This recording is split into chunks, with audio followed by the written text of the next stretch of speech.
Hello, and welcome back to Asian Pulse. I am your host Ritika Adlaka, and thank you for turning into Asian Pulse Television. May is here, and that is also Mother's Day on May 9th. In most countries, Mother's Day is celebrated on second Sunday. In May, such as USA, Canada, most European countries, Australia, New Zealand, India, and China. Mother's Day is a very special day to say thank you to your mother or mother figure in your life, to appreciate the sacrifice a mother does for her children. So happy Mother's Day to you all from all of us on Asian Pulse TV. We know that under the BC health rules, most of the restaurants are closed for indoor dining, but the patios are open. But you do have to make reservations for outdoor eating. To give your mom a day off from cooking, have the food either delivered or do takeout. I will be right back after these words from our sponsors. Buying or selling a house is a difficult process. Get Prem Prakash from Sabah Realty Limited to find you your dream home, whether it's your first house, upgrading, or investment property. Always at your service with a fast, friendly, and honest opinion. Prem Prakash will guide you through the entire process. Get in touch with him today for a free, no-obligation consultation at 778-840-5866. I understand how important it is to have a place called home, and it's frustrating using your hard-earned money on rent. Vic Prasad can make you a homeowner. Get pre-approved services provided to first-time buyers and new immigrants. You can qualify for mortgage even if you have bad credit. Call Vic Prasad now on 604-306-6647. Vic Prasad is associated with Craft Mortgages Canada Incorporated. We have in our studio Rachna Singh, MLA from Green Timbers, who's a mom. She's happy to talk about her new position as a chair of the special committee to review the police complaint process, and she oversees the anti-racism policies and practices for the government of BC. It is my pleasure to introduce to you MLA for Surrey Timbers, and that is Rachna Singh. Rachna was first elected in 2017. And in 2020, she got re-elected. And her position right now is she's the Secretary for Anti-Racism Initiatives. So I invited her in here to talk about the policies that she is working on and look at how much more racism, especially with Asian Canadians, have packed up, right? That's VPD reported there are 700% increase in target towards Asian people. And so is in Bannaby is about 350. So everywhere people are picking on the Asian Canadians that they are responsible for this virus. So you have a very challenging, first of all, welcome, Rachna. Thank you, Kamala. So good to see you, and always a pleasure to be on your show. Yes. And so good to have you. Because I was waiting for this opportunity, Kamala. Thank you. Yes, anytime you have something, this is your station. I know. Thank you. So how are you, first of all? No, I'm great, Kamala, but like the things that you were saying in the introduction, we are going through very challenging time. COVID has affected us all. And but we know with the COVID, how certain communities have been disproportionately affected, especially with the racism. So I remember about a year ago, I was here just before my election, and we were talking about racism, systemic racism. And we were talking about like how it is imbibed in the system and how tough, how challenging it is. But now we are seeing like with any crisis, we know, Kamala, that the racism just comes on the forefront. Like what has happened with COVID, what happened with the Black Lives Matter, like the whole global movement that we saw erupted. And these issues have come to the forefront. I think like one advantage it does is like it makes the issue so that we are all talking about it. Like today we are talking about it. The mainstream media is talking about it. But it is no doubt about it. As you said, it's very, very challenging time. And so with everything that is happening, you cannot meet, we are still under lockdown and all that. So how is the parliament working? How do you still go every week and be back on Friday? How is that system? Yeah, no, it has changed. COVID changed a lot of things. Last year when COVID first hit, there was complete lockdown and the parliament did not sit for about 3 months. Yeah. And then we did sit starting in June in summer. But then we came up with the hybrid session because we cannot congregate all of us together. And you know, there are 87 of us, 87 MLAs. And so what we are doing is like we are using the technology like everybody else, the Zoom technology. So there is a percentage of MLAs who sit in the chamber, and then there are like rest of them from the three parties. They are on the on technologically. They participate there, right? So we, I get on an average, I get a turn to go once a month. Like 1 week I'm there. Like next week is my turn to go there. So then I'll be there. Yes. And it's so nice. This way you are also home because the kids are also home and things like that. So, you know, this COVID has changed everything for everyone. Everybody. You know, there is not one person you can say is not have an impact with this virus. So talk about what are you working on? When we are talking about anti-racism work or racism, it's not here in Vancouver or Surrey or where it's everywhere seems to be. Are you surprised? Is it any surprise for you that this has come to the forefront, or it was always there but now more people start talking about it? It was always there, Kamila, and you have worked so much, and I'm so thankful to you for being such an anti-racist ally because we need more people like you. You have always brought these issues on your show, and that is very, very important. But we know, if we look at the Canadian history, Kamila, it is all systemic racism, like what happened with the indigenous populations, what happened like for generations and is still happening to this day, what happened with us, with the South Asians, like with Kamagatamaru, with disfranchisation, like we were not able to vote, the right to vote was taken away from us, and we had to fight to get that right to vote back, and that was a 40-year struggle. Yes. Chinese head tax, Japanese internment. So we have really a lot of black blots, if you look in the like black history in Canada. And a lot of times people think like, oh, that happened, we had made a lot of progress, which is great, we have. In some ways, we have come a long way. Our representation, if you look in the parliament, if you look in the legislatures, the South Asian, the representation, the diversity that you see, this is like what our elders have paved the way for us and made us go there. But that does not mean that the systemic racism has gone away. Systemic racism is still very much part of Canada. And a lot of times, because we had given so much, we were always talking about the multiculturalism, we were talking about the politeness of Canada. So multiculturalism, we have achieved a lot with multiculturalism, and we can see that here in Surrey. Our festivals like Diwali, our festivals like Holi, Eid, Vaisakhi, how much are they celebrated? Like all the politicians are giving greetings, they have become like a mainstream festivals as well. So that is like, it has helped in a way that it has created awareness about the communities, about their cultures, which is great, and celebrating the cultures. But when we talk about, it has not created an anti-racist society. It has created a multicultural society, which is needed. But along with it, you need the anti-racism also. The steps, the policies that need to be put in to make it anti-racist. We know that, Kamila, a lot of times we people, even us, racialized people, don't talk about racism because it's a very tough subject. It takes a lot of courage to talk about it because it's very uncomfortable. It doesn't give me... You take very personal in your heart that we are talking about, in this 2020, we are talking about, anti-racism or, you know, absolutely.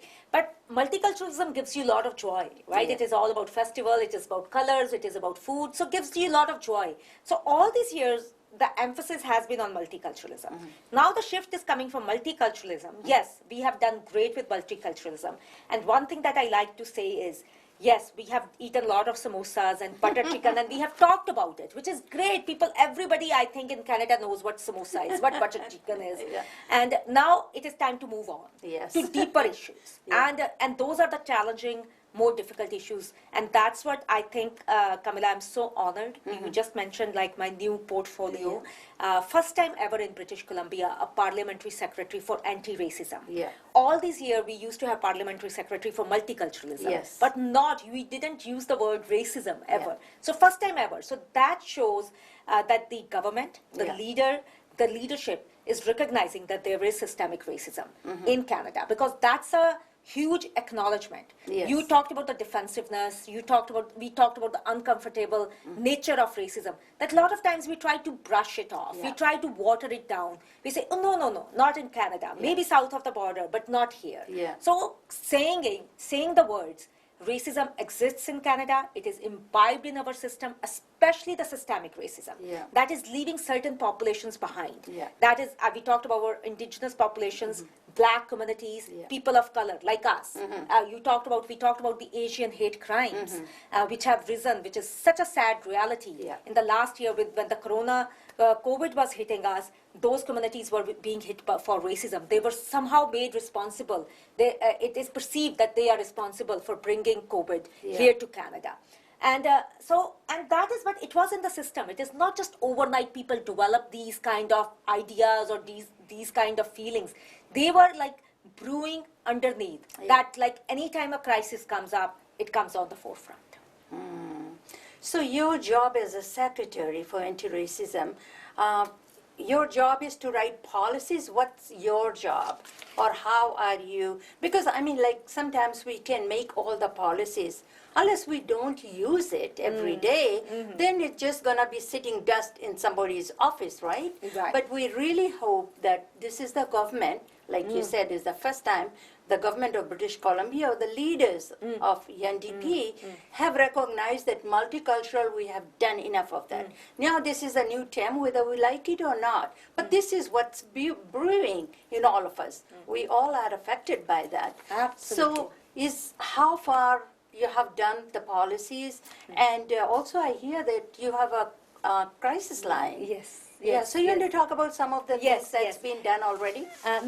So what my mandate letter says is, it was talking about was creating a legislation, like 2 legislations that I am asked to create, help create. One is for the disaggregated data. And a lot of times our populations here, it is a very foreign term for them, disaggregated data, race-based data. It is like whenever any data is taken right now. For example, I'll just give you an example. If you go to Surrey Memorial Hospital, Yes. I go to Surrey Memorial Hospital or you go there. So the data that they will take is my age Yes. and my gender, Yeah. right? But they won't take the data, my ethnicity. Yes. Right? They won't take it like she was a South Asian or she was, what country she came from, right? What is my ethnicity? They would leave that, right? So that is like that is just aggregated data, that is not disaggregated data. And that leaves some flaws. Yes. What happens is, even with COVID, we have heard, and it has come out by the community partners, that certain communities are more hit. Yep. And when we looked at the hot spots, Yep. right? When Yep. all those hot spots came out, Camilla, Yeah. and which were those communities? Those were the Praise the communities, house. yeah, it were the most, those Yeah. communities that were more racially Yeah. diverse, Yeah. right? And in the context of Surrey, obviously, more South Asian population. So then you have to, because we were not collecting that data, that leaves up like a blank, like, okay, what we need to bring in there? Why it is not like, it's not a blame game, it's not a stigmatization, it is not blaming a community for spreading COVID, but then finding out the ways why COVID is a big problem in these communities. Yes. We have multi-generational homes. Yeah. We have people living, working on the front lines, in the grocery stores, like sometimes like 3 or 4 members working on the front lines, and then they live in the multi-generational homes. A lot of times those people don't even have the luxury of living in a bigger house, of like spreading out or having that space in the house. So those are the socio-economic factors that come in, but we will only find about these socio-economic factors if we were doing that data. Yeah. If we don't have it, then I'm blindsided by Yeah, that. yeah. So that is what I am tasked to do. So that is the first legislation that I will work on. We have already started the consultations. We are working with the community. We are finding out from the communities how to do it right. Yeah. Because we don't want to as I said, I don't want to stigmatize it. We Yeah. just want to South Asians have more COVID rates. Yeah. What kind of headline that would be. But we want to do it in a very sensitive way, Yeah. so that we bring in the policy to eradicate the barriers, the gaps those communities are facing. And that we know historically the black communities, the indigenous communities have been left behind. Yeah. So we want to have that data, like how to help, how to bring in the policies, whether with the housing, whether with the policing, whether with the justice system, to bring in equity within those communities. And the second legislation that I am tasked to work with is to bring in anti-racism legislation. Okay. At this time, Ontario is the only province that has it. Okay. So BC wants to bring that in, but we want to make it made in BC. Yes. Right? It is not like what works in Ontario will work in BC. So we want to do that consultation.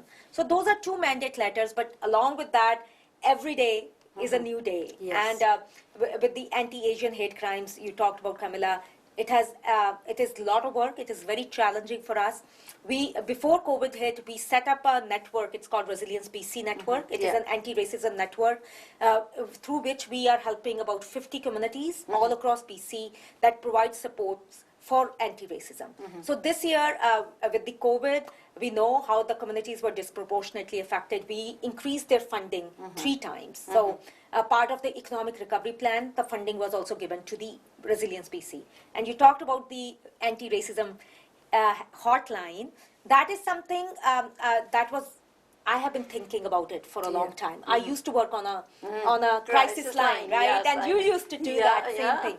So when all these hate crimes started coming up, and there was another thing, like we know in Vancouver it was 700% increase, in Burnaby it is 350% increase. But we were also made aware that there is a number of people who don't report. Yes. They don't feel comfortable reporting to the police. Yeah. And so because for them it is not a culturally sensitive way. And then sometimes people are scared, they are a little ashamed how to talk about it. They need something more than police. Yeah. And that's why this idea started coming up. I talked to the community partners.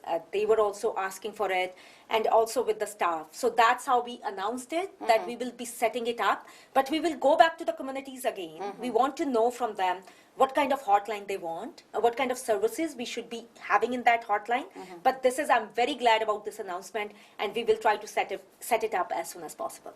Okay, that's wonderful, because I read somewhere that there will be a crisis line yes. set up for that. And you are very right, Rachana, because when we go to the hospital, and how old I am, where my address is, gender, male, female, that's about it. So, and there are so many South Asians that have been killed during COVID. So if you want to put the resources with any group, you would not be able to, because we don't have no data to prove that. So this should have been done long time, because somebody asked me, okay, Surrey is a ground zero for this COVID, and we always get blamed, right? That we live in bigger homes and all that, so many people, and we don't take care of yourself, and we spread this COVID. But if we do not have that kind of data, how are we going to be able to support the community with their languages? Because hardly anything is translated into Hindi, Punjabi and all that. Well, there may be some in Punjabi, but hardly anything in Hindi. Because maybe is it all Hindus that can know, read English? So I think there is something else that population is also being left out. So I think when you are writing the policies and all that you will do a fair, and I know your job, you will do a good job of making sure that the population that have not been identified, to name it, so that more funding can go there, more education can go there. Absolutely. And you are very right, education is the key to anything, like even with the racism. You talked about the policies that as a government we are trying to bring in. Premier Horgan has, in my mandate letter, obviously I'm the parliamentary secretary for anti-racism, so he's asked me to work on anti-racism. But the mandate letters he has given to every cabinet minister, every parliamentary secretary, he's asked them to see their work from the anti-racist lens. Yeah. And that's a lot of work. And it is not something that we will be able to do it overnight. Yeah. And there's no magic bullet for No, this, I know. Camilla. It And we is. won't be able to do as a government. I completely agree that it's government's ethical responsibility to create a society that is just, that is equal, where everybody has the right to live with respect and dignity. But along with that, we cannot do it without the community partnerships. Yeah. We cannot do it without the allyship. We need anti-racist allies within the communities. Yeah. And then you tell us where the barriers are, where the gaps are, so that, and it is government's responsibility to fill those barriers. Everybody, that how they are targeted. There's certain cultures are being targeted. And especially I was thinking that now, what's his name, the Prime Minister has stopped all the flights coming from India.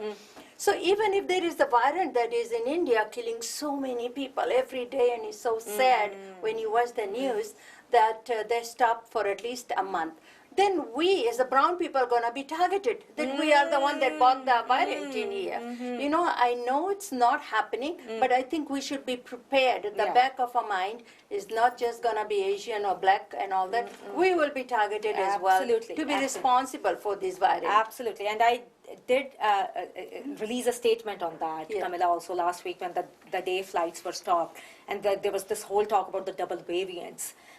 We know what happened with the Asian Canadians. They were made responsible because the virus somehow originated in China, and a lot of times it was named as China virus, right? And then somehow with this new double variant coming, and with the South Asian community being, especially being in the hot spots, this was what my fear was. Like, don't go after this community. They are not to be blamed, right? And that's what I think the education plays a key role. We need to keep on telling the communities it is the time that we need to stick together. It is a time that it is not the blame game. It is not, okay, Surrey is the hot spot, like somehow they are doing something right. Like what is happening in India? Rather than doing the blame game, like I feel so sorry for the people there. Like your heart goes, these are our people, right? This is our families, our friends who are being hit by it so hard. And it is the time for cooperation, it is the time for empathy, not for blame gaming, right? And I will just ask everybody to any kind of support that they can give, please do that. And I think everybody should pray for what's happening in India right now. You know, that's a country that is producing or making this variant, and we all got it, but it was never being used for people in India. The vaccine. The vaccine, It's a sad thing that we are paying money to get them. From a country where there's 1.5 billion people, that they should be vaccinated first. Like, take the example from USA. Johnson & Johnson, they're not going to give it to you because their people need to be vaccinated first. Absolutely. And plan something, right? Yeah, plan something. And it is a country that has always been historically poor. They don't have the socio-economic policies that should have been in place long time back. And the country is suffering. And I feel really sorry for the people. Right? It is, I would never say like I have any, it is just like when you see those people dying, our thoughts are with them, and same with the people here. Like a lot of people have, like I have a lot of family in India, and so many of us have such strong ties with India, and our hearts go. We are worried about our own health, our economy, but our hearts are in India, worried about our loved ones. It is time for us all to come together and not doing this blame game or going into this racist behavior or this, or he's responsible or that is responsible. Nobody's responsible for COVID. It's a global phenomena, global pandemic, and we are all doing our best to get out of it. Yeah, and we all are in this, in together. In this to together. maybe. Any last word? Always a pleasure to be here, Camilla, and I just want to tell people that, as we said before, that racism is not something that we talk about. It's very uncomfortable. But we need to create space that we can start talking about it comfortably. And if you have, and a lot of times we see racism around us, but we don't say anything. I would just urge everybody not to be a silent bystander. Yeah. Not like if somebody, you are hearing a racist words being said about another community, Yes. and then you are listening it and you are cringing within yourself, but you are not saying anything. Yeah. If you have a capacity, please say something. If you witness something, even if you cannot do anything right there, if you can make a phone call or if you can report it somewhere, please do that. Yeah. And that's what the purpose of this hotline is going to be, right? Where you can talk in a culturally sensitive way also. But we all have a role to play in creating our anti-racist society. Governments will play their role, play their part, but we cannot do it alone. We all need to come together We to do need this. the people to be playing their part as well. Thank you so much be able to come today, and it's such a pleasure Thank you. speaking with you. Every time I hear you speak, you have so much passion. Thank and you. we Thank can you. feel that, right? Thank you, Kamala. Thank you so much. Always a pleasure. Thank you. Thank you, Rachna Singh, MLA from Surrey Green Timbers. She was first elected in 2017. CMH workshops. Children's mental health workshops will teach you how to help your child and look after their own mental health and how to best support them during times of upset or distress. This is taking place on May 24th from 10:30 to 12:30 p.m. online. You can get your tickets at cmhworkshops@bookwen.com. Send your post to asianpulse@gmail.com. Please don't forget to watch the Kamala Singh Show on Sundays at 5:30 p.m. and Mondays at 10 a.m. Fiji in Focus on every Tuesday at 10 p.m. and again at 4 p.m. on Sundays. Witty Vibes, a youth show, will be starting on May 6th at 10 p.m. on Thursday and again on Sunday at 4:30 p.m. We ran out of time. Hope you have enjoyed our show as much as I do bringing it to you. If you have any comments or suggestions, please call us or email at asianpulse@gmail.com. If you want to support the show by being a sponsor or to promote your business, please let us know as well. Before I leave, I will leave you with these thoughts. The basic fact is that humanity survives through kindness, love, and compassion. That human beings can develop their qualities in their real blessings. If you have missed the Asian Pulse show today, you can watch it again on Thursday at 8:30 p.m., Saturdays at 5:30 p.m., and Tuesday at 3:30 a.m. on our show will be also uploaded on YouTube or Asian Pulse TV. Don't forget to watch Fiji in Focus on every Wednesday at 10 p.m. and again on Sunday at 4 p.m. I am your host, Ritika Adlakha. Have a great week. See you all on next weekend. Stay safe and stay healthy. Happy Mother's Day to all of you from us at the Asian Pulse TV.